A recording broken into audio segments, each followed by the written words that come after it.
Welcome to Climbing the Pocket's Mock Draft Mondays. Who will the Vikings pick, and who's your favorite choice?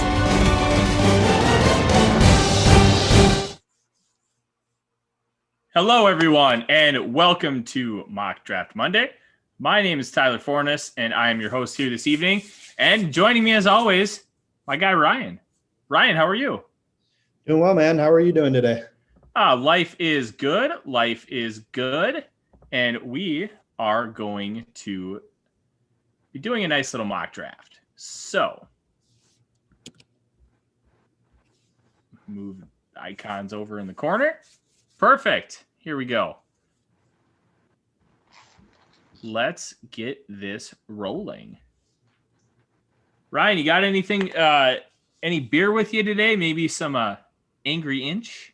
No Angry Inch today. I just drank the rest of my growlers. I got to go pick one up here for Wednesday's show, for my weekly Angry Inch show, that shout out that I do. But yeah, no beer today. Actually, I just got off the bike, Peloton bike, and so I'm just exhausted right now. So excited to get woken up by some of this exciting mock drafting that we'll do here. Absolutely, and we got a lot to talk about as I drink my Dunkaroo inspired Imperial Stout. Nice. I'm a Dunkaroo nerd, so it's fantastic. So here we go. We have the Steelers offering 24, 55, and 217, and in return get 14 and 125.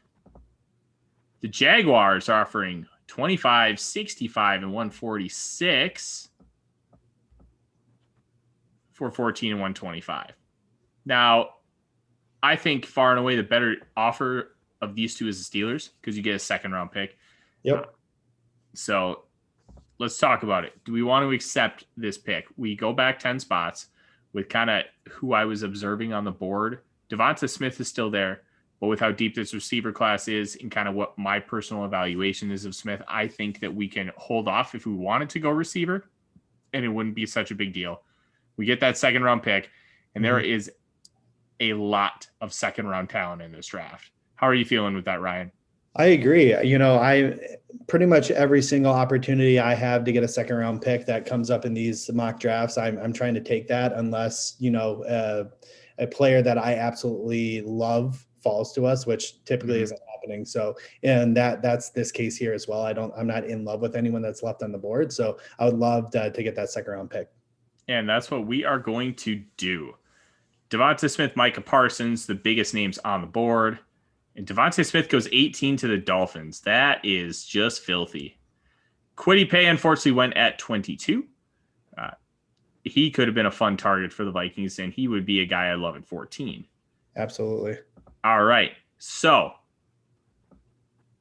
Bucks are offering 32, 137, and 246 for 24. The Bengals are offering a third, a seventh, and a second next year. That's going to be a hard no. Hard pass. And the Chiefs are offering a first and then fourth next year. I don't think that's enough to be willing to move back 7 spots. So we're going to say no. I agree. All right, so here's the board we got right now. Najee Harris, Travis Etienne, both fantastic football players, but running backs in the first round are kind of like that last piece. And that's what the Chiefs thought they were doing last year, getting that Brian Westbrook that Andy Reid loved so much with his all his success in Philadelphia. Clyde Edwards-Helaire didn't really produce nearly what many were expecting, including myself. So you have Elijah Vera Tucker, the interior offensive lineman with tackle flexibility from USC. I don't think he's a tackle. I think he's a really, really high-level guard who can play tackle in a pinch. You've got Christian Barmore, who I just graded out. He's going to be my interior defensive tackle 2 or 3 by the time this process is done. I liked him, but I think he's incredibly raw, and he's going to need a lot of work in order to get him to where you want him to be. But the athleticism and size is there in tenfold. Terrace Marshall Jr., wide receiver, LSU, is an interesting one. Big-bodied, deep threat kind of receiver. And he played with Justin Jefferson in college, so there's a familiarity there. Azeez Ojulari, Gregory Rousseau, a couple edge rushers. Nick Bolton, linebacker, doesn't really make sense with what the Vikings have on roster. If Kendricks was gone, that would be an interesting one. It's kind of same as Zayvon Collins. Kadarius Toney, I almost just want to take just so Jason's head will explode, and then we can talk about it and argue for the next 2 months. Liam Eichenberg is probably the best offensive lineman, not Elijah Vera Tucker on the board right now. Does he fit the zone scheme? No, he does not, but he is a plug-and-play starter day one who will be consistent, but he's not going to necessarily peak at a level that the Vikings would value here in the first round. All right, Ryan, when you take a look at the board, what do you see? What do you like? Yeah, so, I look at two high potential toolsy prospects on the defensive line in Barmore and Russo that could be interesting. However, both of those classes, interior defensive lineman isn't really a super deep class, but there's not a ton of, there's a ton of talent that shows promise that are in the mid rounds. So guys like Jalen Twyman and Marvin Wilson and Darius Stills out there that you could probably get in the third round, maybe fourth round, even depending on how everything shakes out. Obviously, these things are unpredictable. And I don't see Barmore as a huge upgrade over those type of guys. I think he has a way higher potential, but it's not a guaranteed day one instant impact kind of guy. When you look at Russo, same kind of thing. There's a lot of, again, toolsy prospects that you can get in the second, third, fourth round that may, and, unless you're looking at a guy who's proven like or like elite traits like pay, or proven like Russo's teammate, Jalen Phillips. I have a hard time with that. A guy that I find interesting here is Greg Newsome from Northwestern. He's doing more research on his tape. He is a baller. He has shut down some of these great receivers here in the Big Ten, going against some really good talent here from Ohio State, Michigan, and Minnesota with Bateman and Tyler Johnson. He fits a size profile, fits a scheme that we typically like to play in terms of he's actually pretty versatile. So I think he can play on the outside, again, it's a high risk because we're going into now having three really young cornerbacks and two back-to-back first-round corners there. But I really like him, and he's not going to last to our pick in the second round.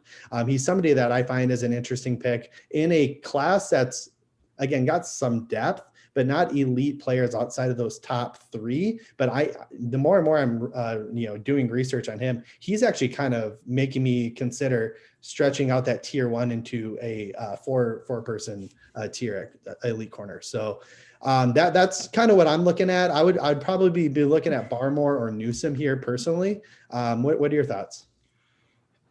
I have a really tough time with Gregory Rousseau because it's undeniable that the traits are just phenomenal. He has every ounce of size and athleticism and quickness that you want. He doesn't know how to use technique at all. And that's scary for an athlete his size, athleticism, and production. He had 15 and a half sacks as a redshirt freshman in 2019. The fact that he can't use technique at all is scary, which is why I would not touch him round one. If you want to take him, I get it. I understand because he has everything you want as far as a moldable player. I think probably an interesting route to go, and you kind of mentioned, is Greg Newsome II, cornerback Northwestern. That's just a really good football player and a ball hawk. And I think he could end up my corner four in this class. I have not finished his tape yet. I'm trying to score some Northwestern stuff, but it's been really hard to get some good quality tape out there right now. Richie Grant is another fun one.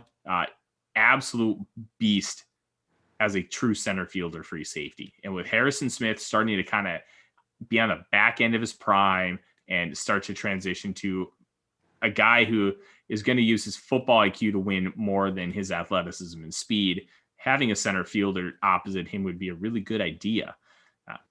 I think just because of where I'm at with Rousseau, I wouldn't want him. If Jalen Phillips was here, I would take him because if the medical's clear, I think he is the far and away the second best pass rusher in this class. He has all the size and athleticism that you get in Gregory Rousseau, but he's got tools in the toolbox built already. And for me, that's important. He's got that high ceiling, but he's also got a lower floor because of that. I think with all things considered, I think we should go Greg Newsome. It's a new name on this for us on Mock Draft Mondays. And it's a logical one because the Vikings still need a corner. There's talk that maybe Jeff Gladney could move inside. I think he could thrive there, but I also think you shouldn't give up on him as an outside corner. Cam Dantzler flashed last year and played very well at times, but he was still a third-round rookie, and there's a reason for it. He was inconsistent. So adding a third guy, Mike Hughes probably isn't coming back for year 5. Now you have 3 solid corners going to their second and third year for 2022. And we just saw what the Tampa Bay Buccaneers did. All 4 of their starters were young, were drafted in rounds 2, 3, and 4, and they made a massive impact against the Kansas City Chiefs. I love it. I say we go for it. And yeah, like I said, switch it up. People don't want to see the same thing each and every week. And I love the new name. And like I said, everything that I'm seeing on this kid, he is just a baller. So I'm excited for it. He absolutely is a baller. And if you can ball out and stand out at a school like Northwestern, where you're never going to be that high-end guy, but you're just going to be a really good team, a really good football player, that says something to me, especially when you're playing in the Big Ten.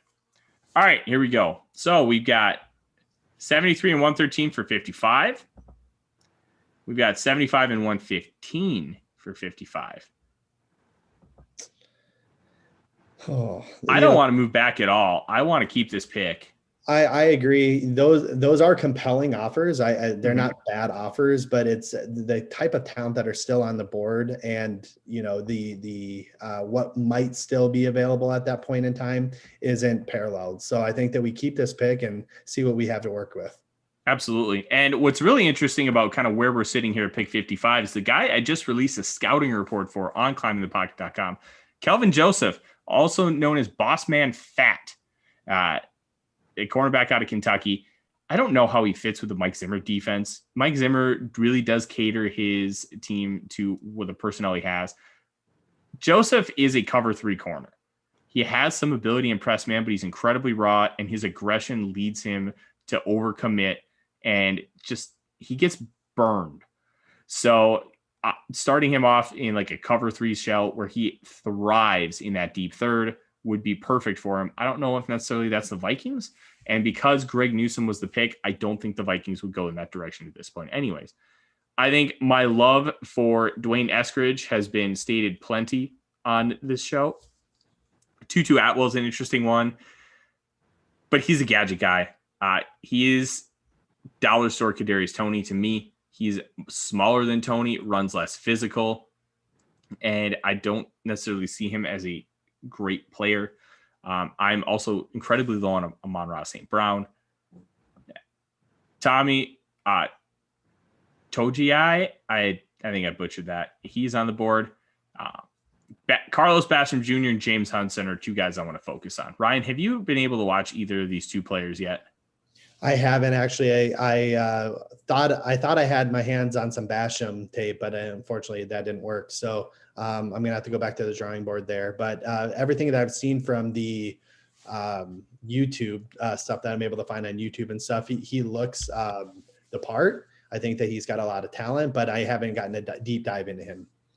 So Basham's weird, and as you can tell by looking at the screen, he's 6'3" and 281. He's a real tweener. He is a big boy, but he's got a great first step, and he's very quick off the ball. He can play a true edge, kind of be like that 5 technique, that Everson Griffin role. He's not the athlete that Everson Griffin was, but he can also move to the inside on pass rush downs where we desperately need some help as well. And then James Hudson, the offensive tackle out of Cincinnati. He was a defensive line recruit to Michigan, transferred to Cincinnati. He's been playing the position for 2 years. And you could see at the Senior Bowl how good he can be. He has the ability to move incredibly well. Those vertical sets were fantastic.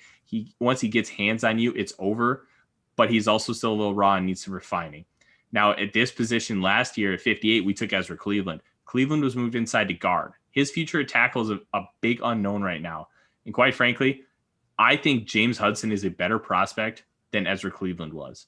I don't know if that's a hot take, but I love what I see from James Hudson. I'm excited That is a hot take, though, because people were loving Cleveland, even as a first-round pick potentially last year. And I'm not saying that you're wrong or that I disagree with you. I'm just saying that, that's a good take. I love that. Yeah. It's Cleveland fit the identical profile of Brian O'Neill, which is why people kept sending him to the Vikings. Like, this is what they look for. This is what they want. There's precedent for it. And you're right. There is. James Hudson is going to fit a very similar athletic profile. 6'4", 302, a great athlete, very fluid in his sets, has a powerful punch. He needs refining. And I think that's the big thing with James Hudson. He's not a finished product. And with Riley Reif there, I think Hudson could play a little bit of guard initially, just to learn footwork, play next to quality offensive linemen, play. And then once you figure out what you're doing with Reif, if it's a long-term thing or a short-term thing, you can slide Hudson out to tackle. And even so, if you're playing him at guard for a couple of years, it's really not a big deal to me, because even though team guards don't matter, second, third round, fourth round, that's your sweet spot for guard. That's where you're going to find the majority of your quality guards in the National Football League. You can find a Wyatt Teller every now and then in round 5. The Vikings made a living for 15 years drafting centers in the 6th round. Matt Burke, James Sullivan. Like, they did a fantastic job finding those guys, developing them, and then all of a sudden you have top-tier talent on the interior for almost no draft capital. So, where are you sitting, Ryan? We kind of talked a few names here. Chaz Surratt's an interesting one, but it's a linebacker, and I don't think that's a value for what the Vikings do on defense and what they have currently. Right. We did take Jabril Cox last week, but I think he fits more of an Anthony Barr type role, where Chaz Surratt, I'm not convinced he would. Right. Ryan, what are you thinking here? What do we have up top now? Is Chaz the top of the list here? No, there's a couple more guys. Tutu Atwell. I didn't even see these guys. Well, Yeah, this changes everything. I didn't see Morig go off. I didn't see Leatherwood come out. My boy Ronnie Perkins is here. We're going to ignore Perkins because I want you to be able to finish this segment without losing your mind. Absolutely. Well, absolutely. So a couple of interesting names here. Morig is my top safety prospect so far. Again, I haven't gotten through all of Grant's tape yet. So, but Morig is just as versatile as they come. He's a ball hawk. He can get down in the box. He kind of reminds me actually quite a bit of, and I'm not trying to make the direct comparison, but of a Harrison Smith. He's got that type of skill set where he's going to be very versatile. Leatherwood, I don't see as an offensive tackle in the NFL. I see him as a guard.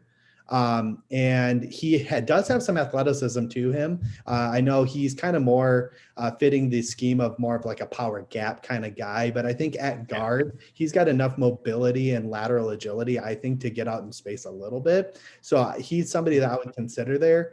Holland is also another good safety prospect that I'm enjoying watching so far. Again, another versatile guy. Leadership is what I see in him. I think that he could be really a good voice to kind of take over that Harrison Smith spot in the back end. And then another guy that I've really enjoyed seeing, on tape here is, and I'll butcher the name, but Jay Tufele. Yeah, you did a good job, Ryan. Tufele.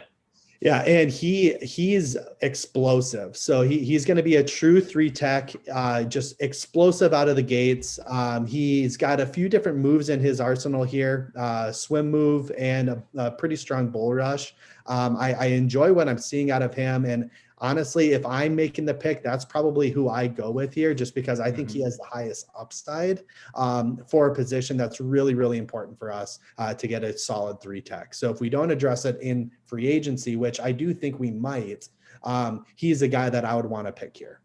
Yeah, and I think one thing that we should also look at too, Joe Tryon, and my scouting report for him dropped last week for Climbing the Pocket. And Tryon is a very interesting guy because there were times where he just didn't show the bend that you wanted out of an edge. Washington's defense is just very frustrating to watch. And I have a Washington expert coming on the Skull Search podcast here in the coming days. And we already recorded the episode, but we talked about Tryon, and they run a 2-2-2-5. So it's basically 2 interior defensive linemen and then 4 guys kind of playing like hybridish roles. You're going to have 2 pass rushers, 2 guys drop back, 5 DBs. And they rotate these guys out like hockey lines. So it's very frustrating to watch, but it's very fun. The defense is incredibly complex and challenging for offenses to read.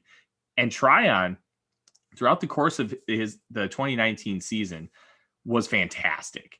Yeah, he did a great job evolving as a run defender, and he really started to understand how to play smart football. I think he has a few tools in the tool chest, and his bend has been improving all off season. So I think I would consider Joe Tryon here and Tufele. I think both of those guys would be excellent picks. Ryan, what are your thoughts on Tryon? And then let's come to a conclusion on this one. Yeah, I actually read your scouting report, and it gave me some better context as to some of the things that I was missing on him. So I appreciate that, Reed. If you guys have time, you should go check out Tyler's scouting report and all of his. He's been putting out roughly 2-3 a week. So trying for one every weekday, but it's a little hard when you're working 50 hours a week. Absolutely. Yeah. So, but yeah, great content out there, guys, if you're interested. And just a quick shout out. We have quite a few people here in watching with us today. Our chat feature is not working right now. So we'd love to see your comments and respond. Unfortunately, we're not being able to see those, but we appreciate you guys logging on and joining us here today. So going back to it, I haven't gotten a full look at Tryon, so I'm really just going and off of your scouting report and what you've told me about him. So honestly, I'm good at either pick here. Obviously, we know I'm taking Perkins in real life in this situation, but since we're staying away from him, because I know we all kind of like him here, I again, just because I know Tufele better than I know Tryon, that's who I'd go with here. But if you want to go Tryon and we can try to attack interior defensive lineman, that's great as well. Yeah. Well, here, I'll show you this sneak peek at my big board since I have it up. Tryon is ranked higher than Ronnie Perkins by a good 3 points. But that's a mistake. Is it a mistake, right? Opinions. I have Perkins, and I know I'm biased because I have Oklahoma bias, but I've watched a kid play for 3 years. He's fantastic. And I actually have him rated. I'm still trying to get my final rankings going because I haven't gone through all my info here yet, but I have him ranked number 2 or 3 right now. It's a little high for my taste, but I don't hate it. I think Perkins is a fantastic football player. So when I get guys who are rated very similarly, like in terms of technique, in terms of motor, strength, length, I mean, Perkins got plenty of length to work with. When I get, people ranked in that similar boat, then I go into like, what's the intangibles? And that dude is a dog. So going back to, I know I mentioned it last week. I like my corners to have dog in them. I like all my players to have dog in them. And he's a dog. He's going to chirp. He's going to get in the minds of those offensive linemen and, maybe getting them to throw a punch or here or there. He's done it already. He got and I'm drawing a blank on his name, but the Oklahoma State quarterback to come after him after he whooped his ass last year. And it's just, Spencer Sanders, that's right. So, and he's gotten him to react just because he's chirping and he's dominating, and that just gets in their head. I love that in a player. So that, when I have guys who are ranked very similarly, sometimes I'll give a notch up to a guy like that because of that. But I will say this, if you want to watch some X-rated tape, watch Ronnie Perkins versus Oklahoma State this year. It was absolutely disgusting what he was doing to Tevin Jenkins and then whoever replaced him after he got hurt. It was, he chose violence that day. Yeah. All right, Ryan, I'll let you make the pick. You make the pick. Yeah, you make the pick. Like I said, I know Tufele better than I know Tryon, so that's who I would go with just for familiarity. But if you feel like Tryon is the higher on your board, go with that, because I think there's plenty of interior defensive linemen left in this draft to go off of. I think there's more defense. I think there's more 3-tech talent than there is edge talent left in this draft. See, I'm gonna actually disagree with you. I actually think it's comparable. Edge is very deep this year, so we'll kind of go with Tufele here. We'll kind of see how the board falls. I'm wondering if my guy Dwayne Eskridge ends up making it to 78. We just got an offer to move up to 61. See, this is interesting because we already gave up 1/4 to get 55. But we would move up from 78 to 61 for 134. We would still have 2 fourth-round picks, but now we would have 2 seconds, a first, and a third. So you're not getting as much quantity, but you're getting quite a bit more quality. Right. And I don't remember seeing which guys just got taken of the guys that we were just talking about. I did see Leatherwood and Perkins get off the board. I didn't know if Tryon did.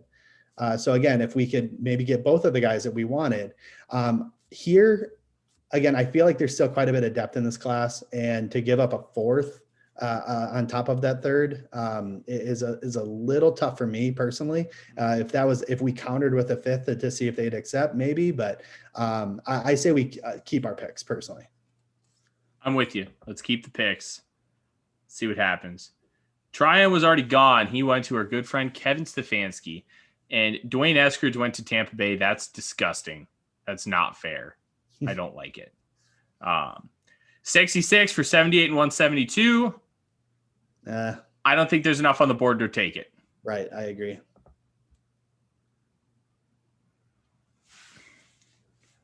So my top safety just went off the board. Whoa. Okay.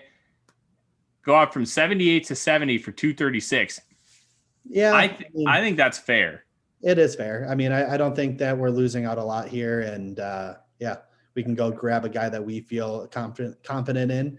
We talked about Basham already. He's obviously, again, that tweener guy. So does he lean out and be more of a true edge, or does he bulk up and be a 3-tech?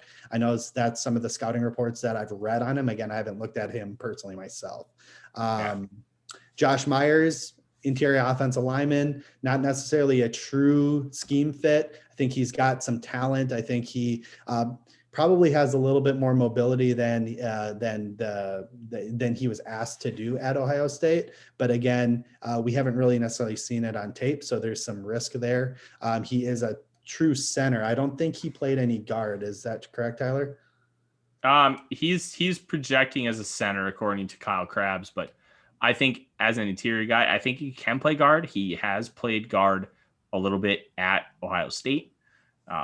Okay. But as it says right here, and I completely agree with Kyle Krabs' definition, he's best working in a phone booth. So short areas, he's not required to move a lot. He's just required to get on a guy and move him. So that's not exactly what you would call a fit for the Minnesota Vikings.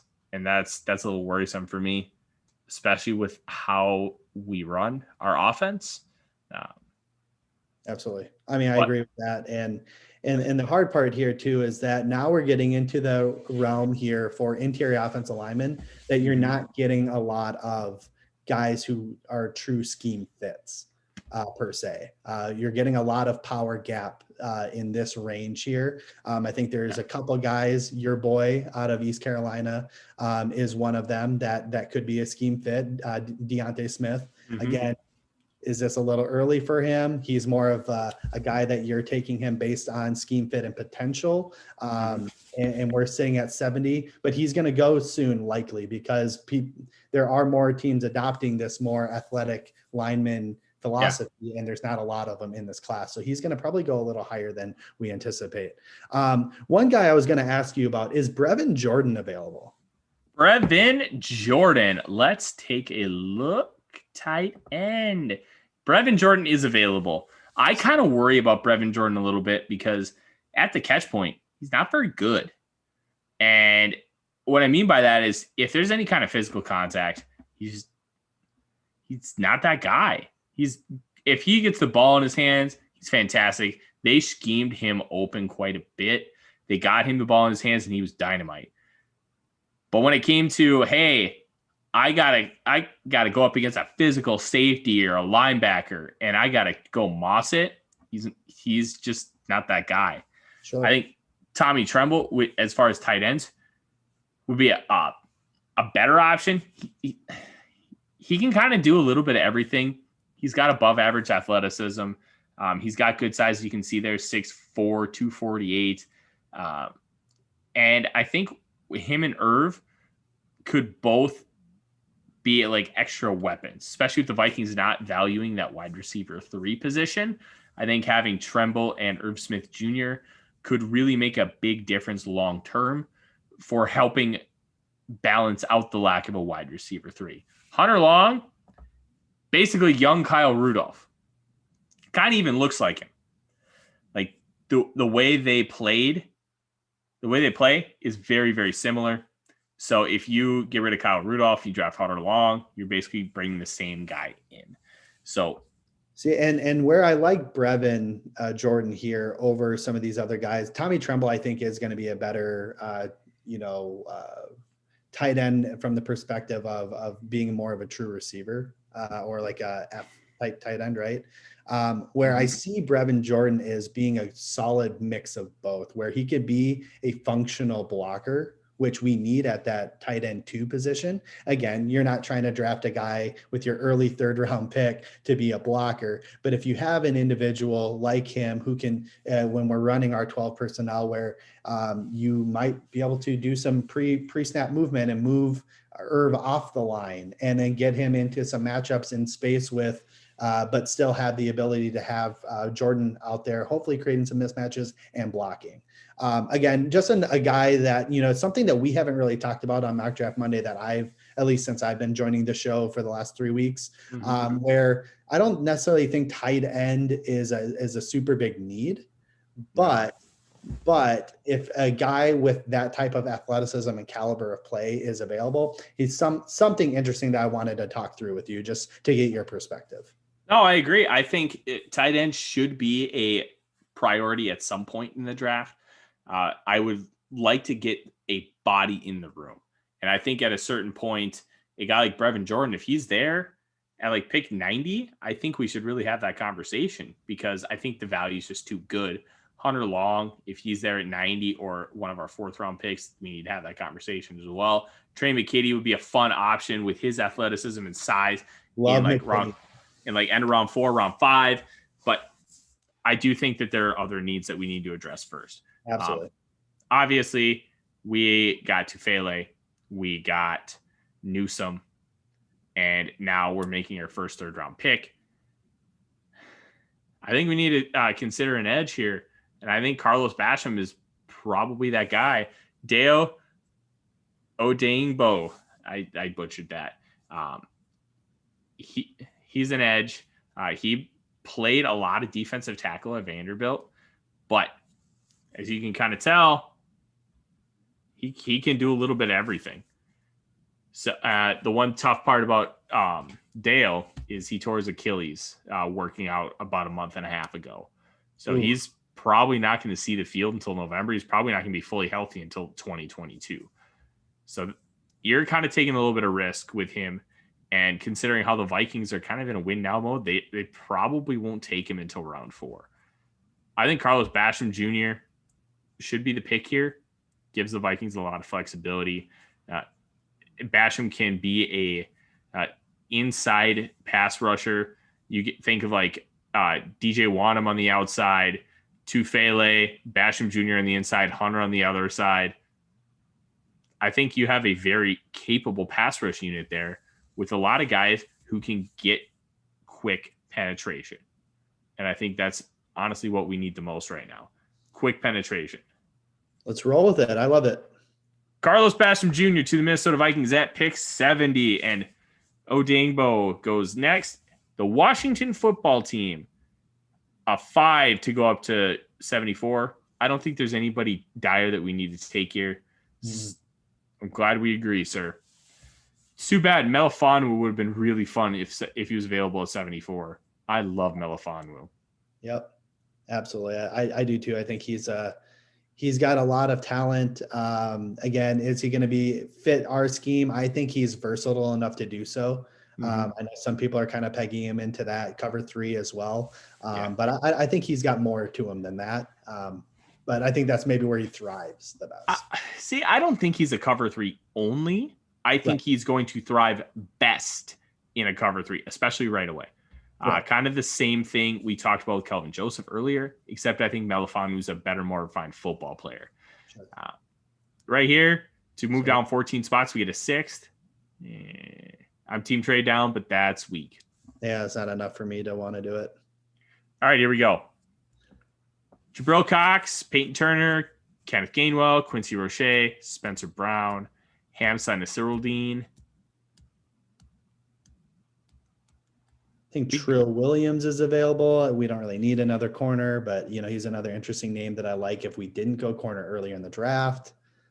I have not gotten to Trill Williams yet, so I'm excited to get to his tape. Aleem McNeil, who we have drafted before. Jordan Smith, the edge out of UAB, is an interesting one. If you remember the Florida Gator credit card scandal in 2017, he was one of those guys. So there's a little bit of character red flag concerns, but if he was recruited as a defensive end out of Florida to go to Florida, that he's got some talent. And he showed that at UAB, which is why there's talk of him going on day 2. I think it'd be important here. There's some good talent here.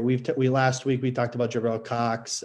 We talked about earlier we talked about Hunter Long. I know in the past year we've talked about Peyton Turner, and obviously I believe, and I could be wrong, he might have gone, but Deontay Smith's still available. I think it would be kind of important to address the offensive line here at some point. And again, talent isn't plentiful here in this draft, I think. So, all of that is good and dandy.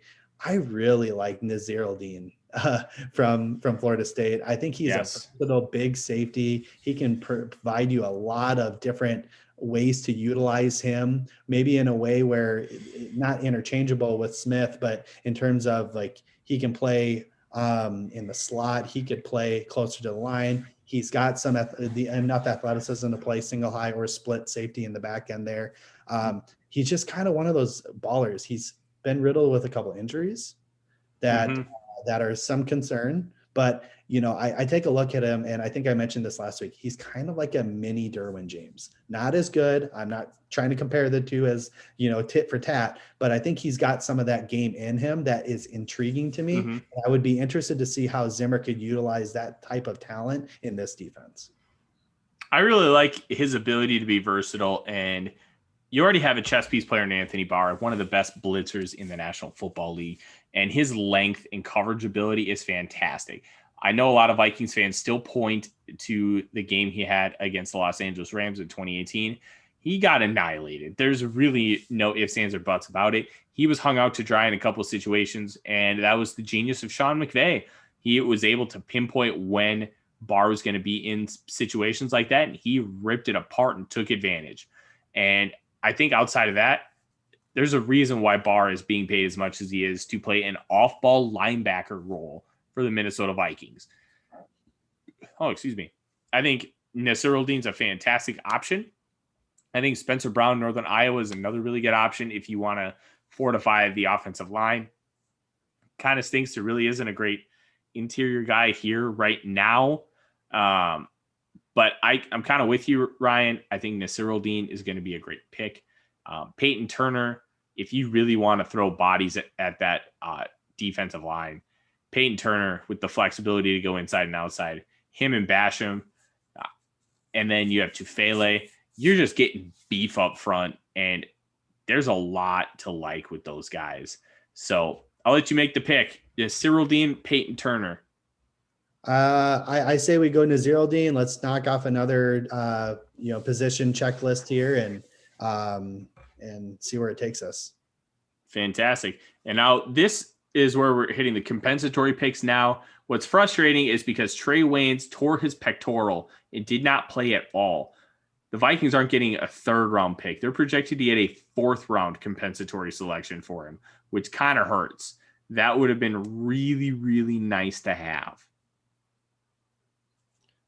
Your boy Kyle Trask almost made it to us. We could have traded up for him. I like Kyle Trask, but I haven't done his final film eval yet because I'm scared I'm going to hate him, and I love him. So yeah, I can never hate an Oklahoma quarterback. So even if they have massive flaws, they'll never get a negative grade from me.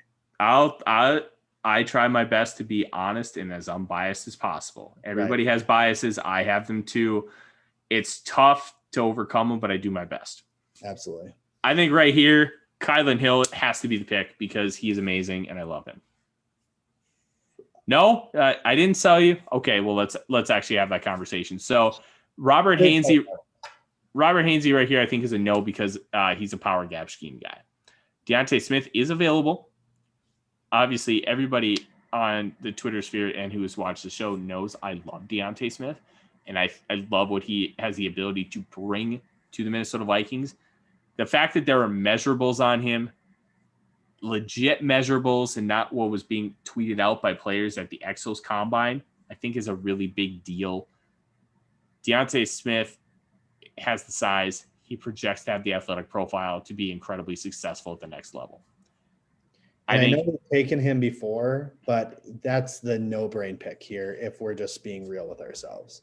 Now, if if we want to try to take somebody else, we're just lying to ourselves in terms of what we need right now. There's some other good players here that we can talk about briefly before we take Smith, just to give our listeners some context as to some other players here.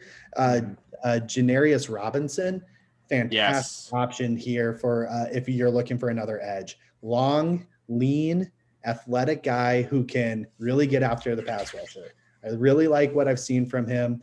He's definitely in the mold. Again, I'm not trying to make comparisons as to what these players are today of a Danielle Hunter type, right? He's not going to match the Everson Griffin profile like Basham does. He's going to match more of the Danielle Hunter type. Again, long, lean, athletic kind of guy. I really like him, especially in this spot. If we didn't take Basham already, or if we didn't have Deontay Smith as a clear-cut option, I really like what he brings. David Moore is a guy, interior offensive lineman that a lot of people have talked about. He's a big boy. He's athletic for a big boy, but he's still a big boy. I'm not quite sure he's going to, again, fit the scheme. Now, I always have a hard time with this because for me, I just want a guy who can block both run and pass block. So there's talk of like Orlando Brown, but maybe potentially we're interested in him. And people are saying, no, he's not a scheme fit. I don't care. The people don't get around him. People cannot get past that guy. I mean, they do, of course, but like, hey, Ryan, where did Brown go to college? I forget. Can you tell me? Oklahoma. Oh, weird. But I'm just saying, like, again, that's just a normal example or a more recent example of a player that we're saying no to because we feel like he's not athletic enough to get out and block, which I've seen him being able to do. Moore is in that kind of same mold. He can get out and block. He can get out in space. He's probably better fit for a more of a power gap or even just like an inside zone type of scheme. But I think he's a player that, if available, and again, if Deontay Smith wasn't available, I would be interested in here. But whereas Hainsey, I do agree with you. I don't think he has the athletic. I think he's limited athletically, and I actually just don't like Hainsey. I just don't really like his tape. I don't think he's that quality of a player. I'm surprised he's rated this high. So that's just to provide some context to a few of these guys. Yep. And I think the one interesting thing that we talked specifically with about David Moore is I think he can be his own guy. He has longer arms for guys only 6'1.5". He's built like a bowling ball, but he's not unathletic. He can move. And I think that's important. But Deontay Smith, he's my dude. And I think his ability to play all four positions is the reason why we're taking him here. He can play both guard and both tackle spots. And when you're taking a guy in the fourth round who's going to be a backup offensive lineman for you, you need that flexibility, and that makes a massive, massive difference. So here we go. We have some interesting names here. And I think one that we need to talk about, Seth Williams, wide receiver, Auburn. Seth Williams played with Bo Nix. And if you watch college football, you know Bo Nix is bad.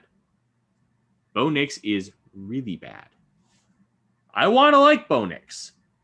he has a great arm. He's got moxie, but he's just not very good. Josh Bledsoe, some of the guys I also write with at Blue Chip Scouting have been raving about Bledsoe the past couple days, and I'm excited to get to his film. Ellerson Smith is still on the board. Chauncey Golston, Rashad Weaver, Jonathan Cooper. We can take another edge here. We can feel pretty dang good about the quality. Yep.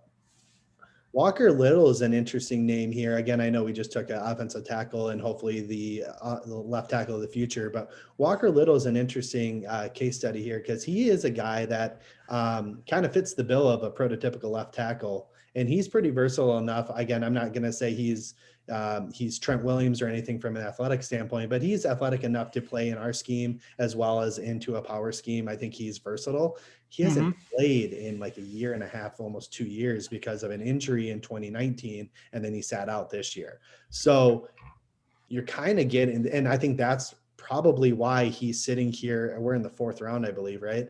Yes. Sitting here available in the 4th round, because I think if he doesn't get hurt and he plays this year, we're talking a 2nd round talent.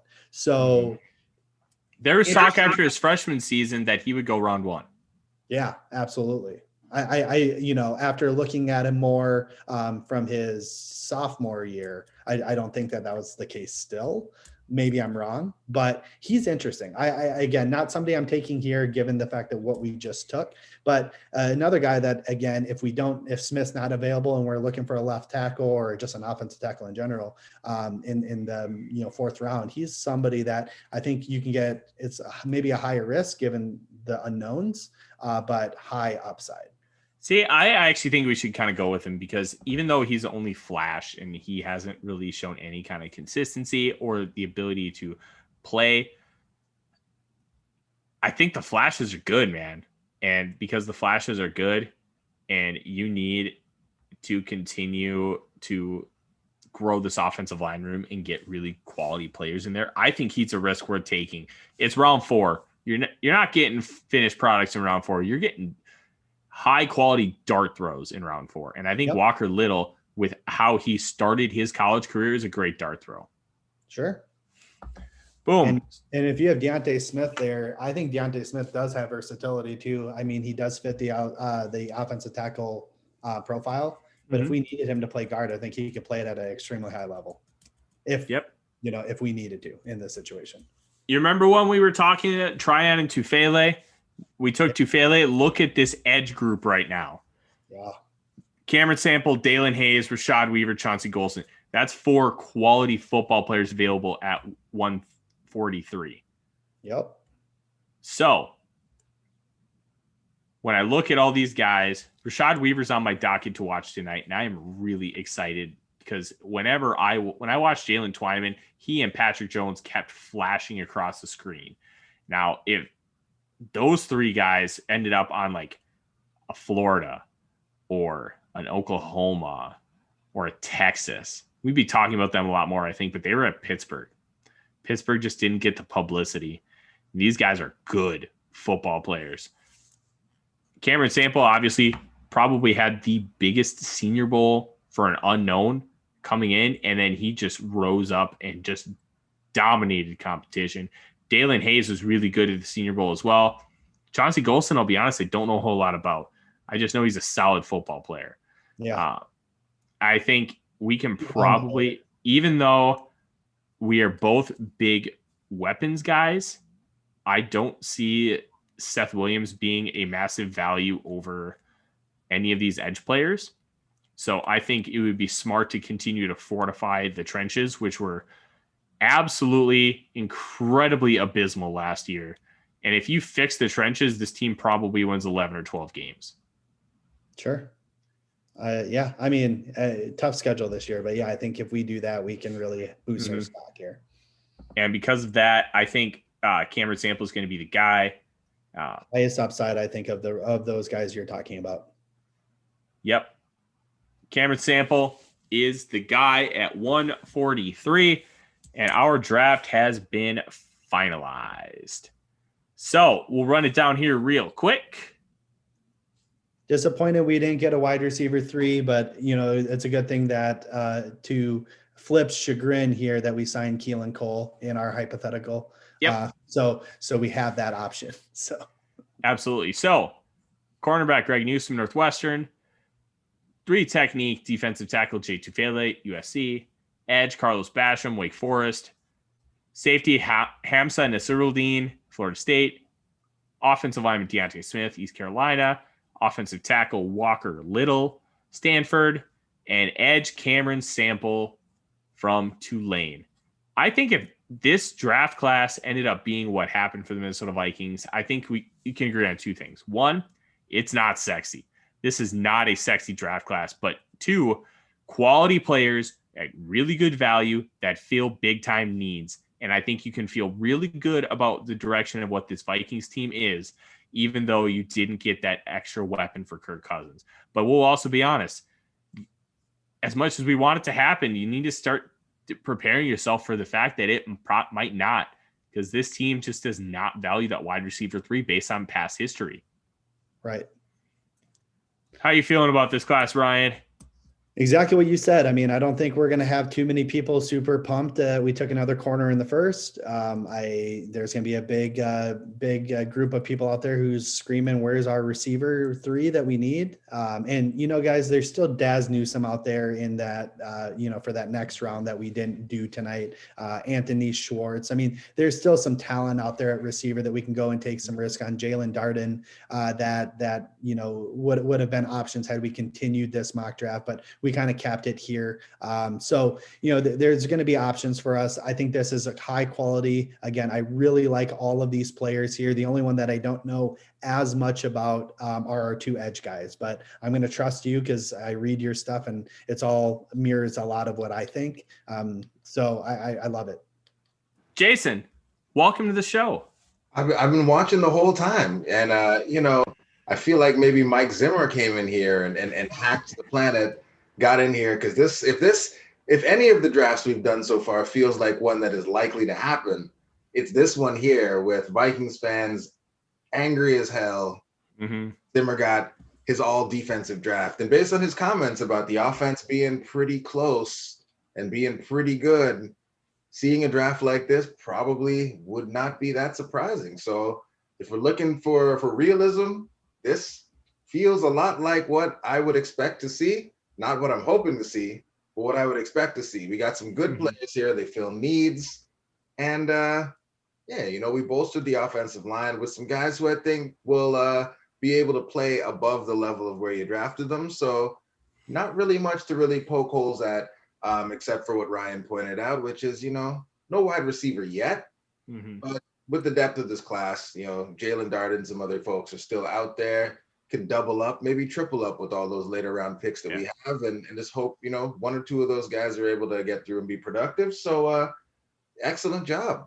And we made it through our first live show. Sans David, he's down there hanging out with his new grandbaby, and I'm going to see if I can figure out how to play this music so we can get y'all up out of here. Absolutely. And we kept thinking we wanted to get that wide receiver, but the way the board fell, nothing really made too much sense. And I think Vikings fans really need to take this lesson to heart and just kind of get prepared for it, because we want it. All 3 of us think it's a major need and should be a priority, but we got to be honest with ourselves. The Vikings probably don't share that same vision, which is really, really tough. Boom. Just like they don't share the vision that we need pass blocking. So, I mean, well, we got some of that in here as well. And hold on to your butts, gentlemen. Let's see what happens when I hit this button.